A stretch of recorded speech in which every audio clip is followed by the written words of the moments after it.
Kalau dari pasal 13 saya belajar ini ya. 1, buah sulung, jadi anak sulung, buah sulung atau persembahan sulung itu ternyata ada perintahnya. Jadi anak sulung lelaki ya, terutama anak sulung lelaki itu harus dipersembahkan kepada Tuhan. Kalau anak perempuan, kalau menurut saya tetap harus ada ditebus. Tapi sebenarnya intinya adalah itu untuk Tuhan gitu aja lah. Pokoknya pembuka kandungan itu milik Tuhan. Nah, kemudian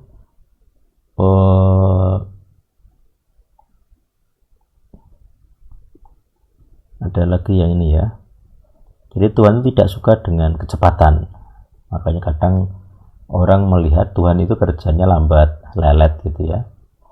Karena memang dalam beberapa kasus ini tidak ingin cepat gitu ya. Di ini ya, di 18-17 ini. Jadi Tuhan tidak ingin cepat gitu, walaupun dekat sebenarnya. Jadi walaupun dekat, dia tidak ingin cepat-cepat gitu. Nah ini juga prinsip penting. Kalau kita beriman itu ada unsur kesabarannya. Jadi Tuhan ingin kita itu menjalani suatu proses dan mau tidak mau pasti lambat, tidak bisa cepat. Tetapi secara hasil memang terbaik sebenarnya. Karena kalau instan itu pasti jelek, nggak enak. Mungkin kalau ada masakan-masakan tertentu yang harus dimasak lama, misalnya dari daging, ada jenis daging yang harus dimasak lama baru enak gitu. Bahkan ada beberapa restoran yang saya kemarin lihat ada yang puluhan tahun itu tidak pernah ganti itu, tidak pernah mati kompornya, jadi nyala terus. Supaya apa? Supaya cita rasa dari zaman dulu itu tidak berubah. Jadi hanya ditambahi terus. Ada juga yang menggunakan mikroba, entah bakteri atau jamur. Jadi harus jalan terus kan. Jadi kalau berhenti ya hilang. Jadi kalau cita rasanya dari fermentasi, dari jamur, dari mikroba, kalau itu mati sekali ya sudah hilang. Cita rasanya hilang. Jadi untuk mempertahankan itu harus dihidupkan terus gitu. Prosesnya tidak boleh berhenti. Itu ada beberapa proses yang sangat lambat, sangat lelet. Tapi ya itu realitanya begitu. Jadi Tuhan pun tidak suka dengan hal-hal yang terlalu cepat, terlalu terlalu instan. Kadang dalam hal asmara, dalam hal pekerjaan. Jadi untuk membuktikan cinta itu kadang perlu waktu lama. Tuhan juga pengen membuktikan bahwa dirinya mencintai manusia itu juga kadang perlu waktu lama. Yaitu, saya pikir pengalaman-pengalaman rohani yang punya ciri khas lambat dan waktu lama itu bukanlah hal memalukan, bukanlah hal yang rendah, bahkan sebaliknya itu hal yang mulia gitu ya. Karena ada hal-hal yang harus dipangkas, ada hal-hal yang harus dibuang. Nah kalau yang dipangkas dibuang ini terlalu cepat, nanti pohonnya mati kalau itu pohonnya. Jadi membuangnya harus sedikit-sedikit gitu, supaya yang hilang ini digantikan oleh yang baru dengan proses alami yang memadai gitu, sesuai porsi lah intinya gitu.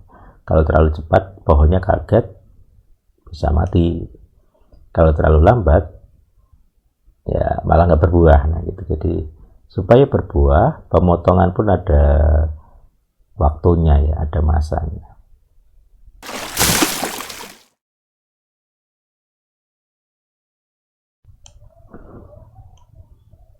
Shalom Alaikum, kita berjumpa kembali dalam Translation Diary. Kali ini dalam Keluaran 13. Adonai bersabda kepada Mose, katanya,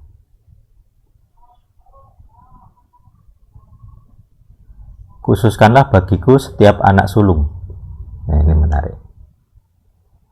Habis menghukum atau membunuh anak-anak sulung di Mesir, sekarang dia bilang, khususkanlah bagiku setiap anak sulung, setiap yang pertama membuka kandungan di antara Bani Israel, di antara manusia dan di antara ternak, dialah milikku. Nah, jadi ini bagian dari persembahan pertama atau yang disebut buah sulung ya, persembahan sulung. Jadi sesuatu yang sulung itu milik Tuhan. Anak sulung, anak pertama, setiap yang membuka kandungan di antara manusia dan ternak itu milik Tuhan. Makanya untuk persembahan hewan juga ada yang buah sulung gitu ya. Terus ada juga yang ini tanaman. Jadi ketika masuk Kanaan, panen pertama itu milik Tuhan. Nah, kira-kira begitu. Harus dipersembahkan. Oke, ayat 3. Lalu Musa berkata kepada umat itu, peringatilah hari ini saat kamu keluar dari Misraim, dari rumah perbudakan, karena dengan kekuatan tangan Adonai telah membawa kamu keluar dari situ. Kok koma ya? Dan apa yang beragi janganlah dimakan. Hari kamu keluar, hari keluarmu ini, hari kamu keluar adalah bulan. Hari kamu keluar adalah dalam bulan Abib. Ya. Akan terjadi ketika Adonai membawa engkau masuk ke negeri orang Kanaan. Ini dannya dibuang aja. Orang Het, orang Emori,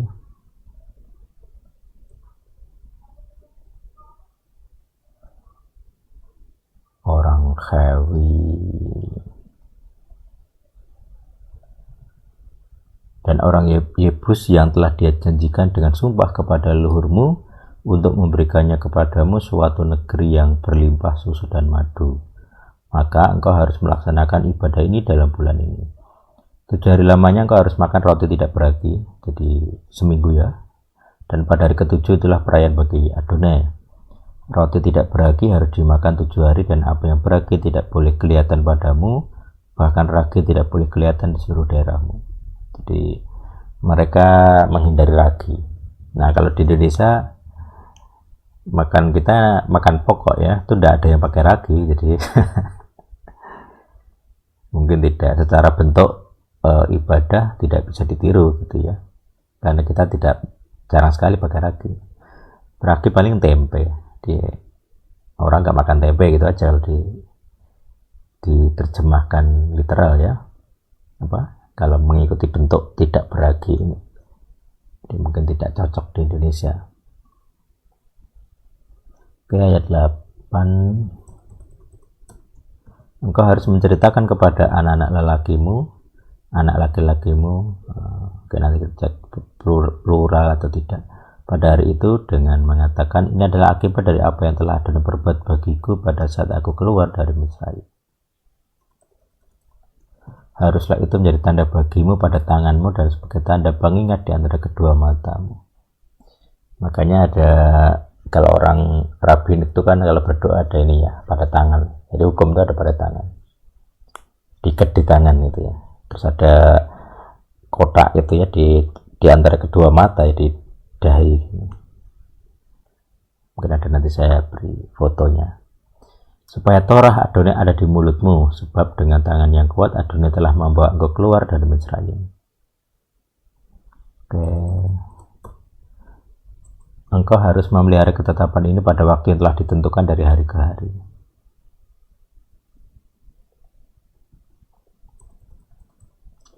Akan terjadi ketika Adonai membawa engkau masuk ke negeri orang Kanaan seperti yang telah dia janjikan dengan sumpah kepadamu, dan kepada leluhurmu juga telah dia berikan itu kepadamu, maka engkau harus mengkhususkan bagi Adonai setiap yang pertama membuka kandungan, dan setiap anak hewan yang ada padamu yang pertama lahir yang jantan itu milik Adonai.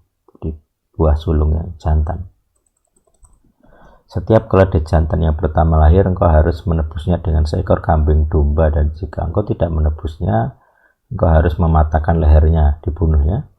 Dan setiap anak sulung manusia di antara anak lelakimu, engkau harus menebusnya. Jadi kalau hewan, dia harus ditebus, kalau enggak, dibunuh. Akan terjadi apabila anak lelakimu bertanya di kemudian hari dengan mengatakan, apakah artinya ini? Engkau harus mengatakan kepadanya, kayaknya aja ya, tanda. Engkau harus mengatakan kepadanya, dengan kekuatan tangannya Adonai telah membawa kita keluar dari Misraim, dari rumah perbudakan.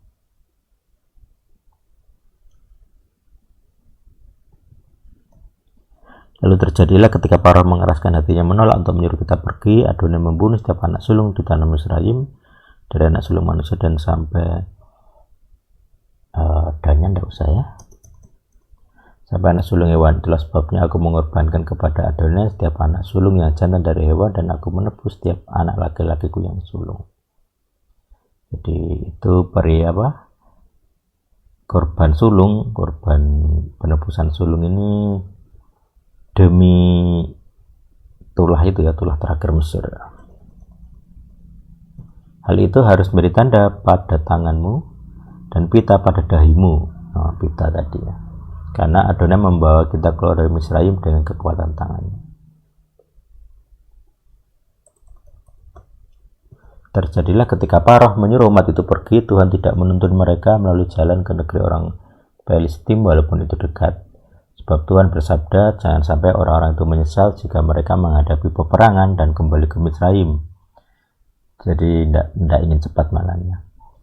Namun Tuhan membuat umat itu berputar melalui jalan padang gurun menuju ke laut Sub. Ini laut merah itu ya. Laut Gelagah. Sub itu Gelagah. Bani Israel berjalan terus dengan gagah berani dari tanah Misraim. Petenteng gitu ya, gagah.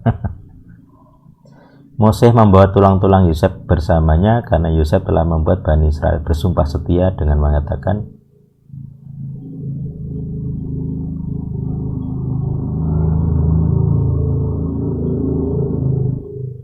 sesungguhnya Tuhan memerhatikan, maka kamu harus membawa tulang-tulangku dari sini bersama-sama kamu. Jadi sudah ada perjanjian di masa dia hidupnya. Mereka berangkat dari Sukot dan berkemah di Etam di tepi padang gurun. Adonai berjalan di depan mereka pada siang hari dalam tiang awan, guna menuntun mereka di jalan, dan pada malam hari dalam tiang api, guna menerangi mereka untuk dapat terus berjalan siang dan malam.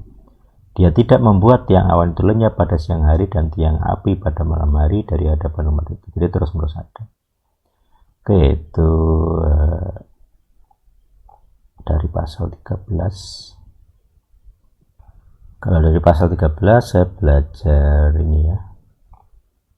Satu, buah sulung, jadi anak sulung, buah sulung atau persembahan sulung itu ternyata ada perintahnya.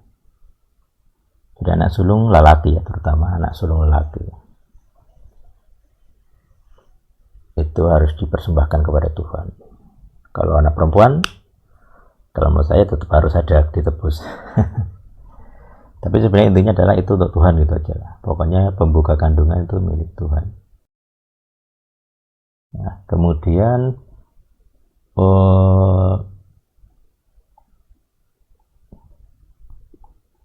ada lagi yang ini ya. Jadi Tuhan tidak suka dengan kecepatan. Makanya kadang orang melihat Tuhan itu kerjanya lambat, lelet gitu ya.